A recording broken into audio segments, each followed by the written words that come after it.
Bienvenue à tous dans ce nouvel épisode consacré à l'une des histoires les plus fascinantes de la monarchie belge. Aujourd'hui, nous plongeons dans la deuxième partie de la relation tumultueuse entre Léopold II et Marie-Henriette. Imaginez deux personnages que tout oppose, comme le jour et la nuit. D'un côté, Léopold II, un homme épris de grandeur, passionné par les mondanités et les réceptions fastueuses. Son esprit ne rêve que d'une chose, bâtir un empire. Les salons dorés, les discussions diplomatiques, les projets grandioses, voilà ce qui fait vibrer le roi des Belges. Mais de l'autre côté, nous avons Marie-Henriette, une femme qui trouve son bonheur dans la simplicité. Pour elle, rien ne vaut le galop d'un cheval au petit matin, le vent dans les cheveux, loin des artifices de la cour.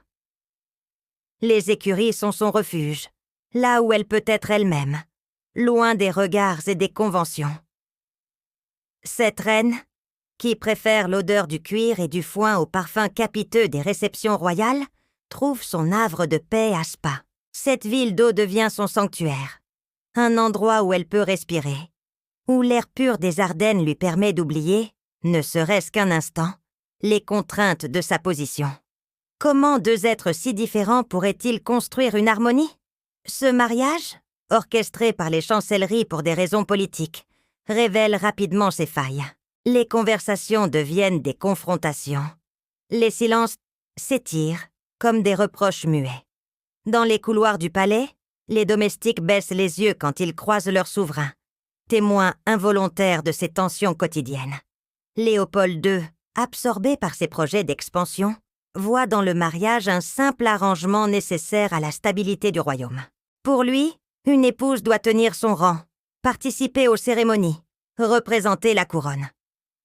Mais Marie-Henriette n'est pas taillée pour ce rôle. Son âme libre se rebelle contre ces obligations qu'elle trouve superficielles. Cette incompatibilité ne fait que s'accentuer au fil des années. Chacun s'enferme dans son monde. Lui dans ses projets coloniaux et ses ambitions architecturales. Elle dans ses passions équestres et ses séjours prolongés loin de Bruxelles.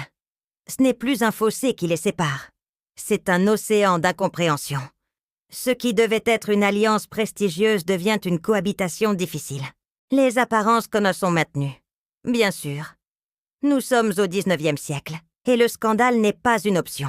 Mais derrière les sourires de façade et les apparitions publiques, deux solitudes se côtoient, sans jamais vraiment se rencontrer.